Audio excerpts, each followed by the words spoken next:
Hello Libra. Libra यानी तुला राशि। नमस्ते, मैं सुरेश स्वागत करती हूँ आपका आपके अपने ट्रिपल एस हिंदी टैरो पर।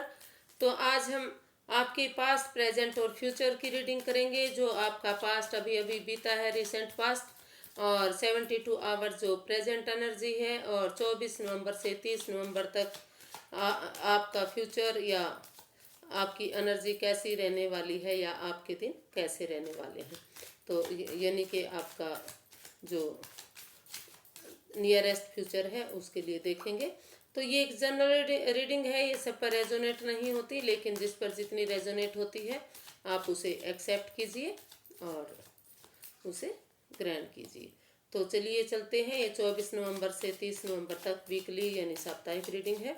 Universe guide me please.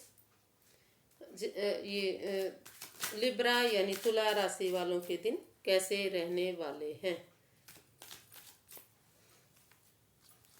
आपका जो अभी अभी पास्ट बीता है यानी रिसेंट पास्ट, और जो करंट एनर्जी है जो अभी चली हुई है, जो फ्यूचर आपका आने वाला है, नियरेस्ट फ्यूचर और गाइडेंस के लिए। तो द सन, कॉन्ग्रेचुलेशंस। आपका ये जो पास्ट अभी अभी बीता है वो काफ़ी खुशियों से भरा हुआ बीता है। काफ़ी उसमें आप एनर्जेटिक रहे हैं, बच्चे की एनर्जी के साथ आप रहे हैं। हो सकता है कि किसी न किसी के घर में नया बच्चा आया है, नई किलकारियाँ गूंजी हैं, तो उसको लेकर भी आप काफ़ी खुश रहे हैं। आपका पास्ट अच्छा रहा है। तो और एक नई एनर्जी, एक नए जोश के साथ आपने कोई काम लेकर, किसी न किसी काम को लेकर अच्छी बिगनिंग, अच्छी शुरुआत भी की है। जो फ्यूचर या करंट में देखेंगे हम आगे जाकर उसका रिजल्ट्स क्या रहता है। तो आपका पास्ट काफ़ी अच्छा बीता है, काफ़ी खुशनुमा बीता है। आप में एक बच्चे की एनर्जी के साथ रहे हैं। जो आपके अंदर का जो बच्चा छिपा हुआ था, जो बच्चे की एनर्जी थी, उसके साथ आप रहे हैं। कहने का मतलब है कि खुशी खुशी आपका पास्ट बीता है। आपको आपके द्वार पर काफ़ी खुशियाँ आई हैं, काफ़ी आपका पॉजिटिव रहा है। तो चलिए चलते हैं, आपका आगे का जो प्रेजेंट एनर्जी है वो देख लेते हैं। तो यहाँ पर भी घर बनना और घर बसना दोनों चीज़ें प्रेजेंट एनर्जीज दिखा रही है। कि हो सकता है कि पास्ट में आपको कुछ इतनी बड़ी खुशी मिली है, इतनी बड़ी अपॉर्चुनिटी मिली है कि या तो आपके घर में कुछ ना कुछ शादी का माहौल बना है, या तो कोई नया घर बनने के आसार हुए हैं जो आप बना नहीं पा रहे थे, जिसके बारे में सोच रहे थे। तो कहीं ना कहीं आप सेलिब्रेशन के मूड में हैं। कुछ ना कुछ अपॉर्चुनिटीज, कुछ ना कुछ खुशियां आपको बहुत जल्दी मिलने वाली हैं। घर बनना और बसना दोनों आपके लिए इसमें दिखाई दे रहे हैं। तो आप कहीं स्टेबल होने वाले हैं, और कोई हो सकता है कि आपकी लाइफ में अगर आप शादीशुदा हैं तो आपके घर में एक नया बच्चा आ सकता है। एक नई एनर्जी के साथ आप सेलिब्रेशन करने वाले हैं, खुशियां आने वाली हैं, आप कंसीव करने वाले हैं।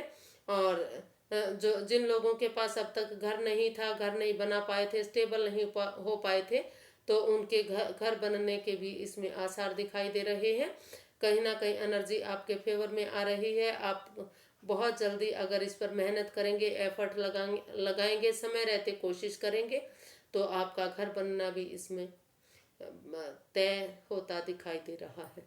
तो आप मेहनत कीजिए, एफर्ट लगाइए, कोशिश कीजिए, और इसमें सेलिब्रेशन आपका बनता है। कुछ ना कुछ सेलिब्रेशन आप इसमें ज़रूर करेंगे। टेम्परेंस, तो ये आपके फ्यूचर के लिए आया है, जो नियरेस्ट फ्यूचर है। तो कहीं ना कहीं जो आपको इसमें थोड़ा सा अपनी लाइफ में बैलेंस बनाने की ज़रूरत है। जो पर्सनल लाइफ है और प्रोफेशनल लाइफ है, उन दोनों में बैलेंस बनाने की ज़रूरत है। अपना टेम्पर लूज करने की ज़रूरत है, गुस्सा छोड़ने की ज़रूरत है। तो कहीं आप कभी आप बहुत गुस्से में आ जाते हैं, कभी आप बहुत प्यार जताते हैं, कभी किसी काम को बिल्कुल छोड़ देते हैं, कभी बहुत जोश और उमंग के साथ करते हैं। तो हर प्रोफेशनल और पर्सनल हर काम में आपको थोड़ा सा बैलेंस बनाने की ज़रूरत है। और उसमें ज़्यादा इमोशंस में मत बहिए, इमोशंस के साथ काम कीजिए। एक नई एनर्जी के साथ, एक नए जोश के साथ काम कीजिए। अपने काम में बैलेंस बनाइए, उसको ऊपर नीचे मत होने दीजिए। अगर आप ऐसा कर लेते हैं, अपने आप को संभाल लेते हैं, अपने गुस्से पर काबू कर लेते हैं। सबसे पहले आपको अपने गुस्से पर काबू करने की ज़रूरत है।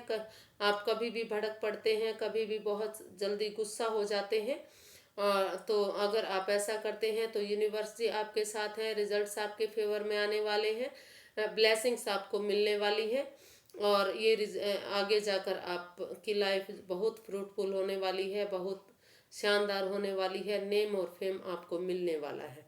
सिर्फ और सिर्फ आपको थोड़ा सा अपने गुस्से पर कंट्रोल करने की ज़रूरत है। लाइफ को बैलेंस बनाकर जीने की ज़रूरत है, क्योंकि जब अगर आप बाहर ऑफिस का काम करते हैं या कोई काम करते हैं तो उस समय उसके बारे में सोचने की ज़रूरत है, और घर गृहस्थी के समय या प्यार मोहब्बत के समय उस पर आपको प्यार दिखाने की या गृहस्थी के काम करने की ज़रूरत है। तो आप उन दोनों में बैलेंस बनाकर चलिए। अपने गुस्से पर कंट्रोल कीजिए और शांति से काम लीजिए। इमोशंस में मत बहिए। समय रहते हर काम को अच्छे से हैंडल कीजिए। आप यूनिवर्स की ब्लेसिंग्स आपके साथ हैं। नेम और फेम आपको मिलने वाला है। तो आगे देखते हैं कि यूनिवर्स जी आपको क्या गाइड कर रहे हैं। द फूल, ये गाइडेंस के लिए द फूल का कार्ड आया है। तो आप बिना सोचे समझे कोई काम मत कीजिए। पहले सोचिए, समझिए, डिसीजन लीजिए, और नादानी छोड़िए, बचपना छोड़िए। एक बच्चे की एनर्जी के साथ जोश में रहकर नई उमंग, नई तरंग के साथ काम कीजिए। अगर आप ऐसा करते हैं, जो आप बिना सोचे समझे काम करते हैं उसे छोड़ दीजिए। बिना सोचे समझे किसी भी काम में हाथ मत डालिए। पहले सोचिए, समझिए, और उसके बाद उसमें फैसला लीजिए, डिसीजन लीजिए, और फिर उसमें आगे बढ़िए। अगर आप ऐसा करते हैं तो रिजल्ट्स आपके फेवर में आने वाले हैं। एनर्जी आपके फेवर में है। आप काफ़ी कामयाब होंगे, काफ़ी तरक्की करेंगे। और अगर आप ऐसा नहीं करते हैं तो आपको इसमें नुकसान हो सकता है। आप फिजिकली चोट भी खा सकते हैं। तो और ड्राइविंग करते हुए आपको ख़ास तौर पर ध्यान देने की इसमें ज़रूरत है। तो और आपको सबसे पहले अपने आप को स्टेबल करने की ज़रूरत है। आप अपने आप को स्टेबल कीजिए। मटेरियलिस्टिक चीज़ों पर काम कीजिए और अर्थ से संबंधित चीज़ों पर काम कीजिए, वो जो आपको नेम और फेम दिलाने वाले हैं। तो गाइडेंस आपको बता दी गई है। अगर आप इन पर मेहनत करते हैं, एफर्ट लगाते हैं, कोशिश करते हैं, तो आप इसमें ज़रूर कामयाब होंगे। तो अगर आपको मेरी वीडियो थोड़ी सी भी पसंद आती है तो प्लीज़ लाइक कीजिए, शेयर कीजिए, सब्सक्राइब कीजिए, कमेंट्स करना बिल्कुल मत भूलिए, क्योंकि इससे मुझे हेल्प मिलती है, मोटिवेशन मिलता है। और अपना प्यार और आशीर्वाद मुझ पर बनाए रखिए। फिर एक नई वीडियो के साथ मिलेंगे, तब तक के लिए नमस्ते। Thank you so much.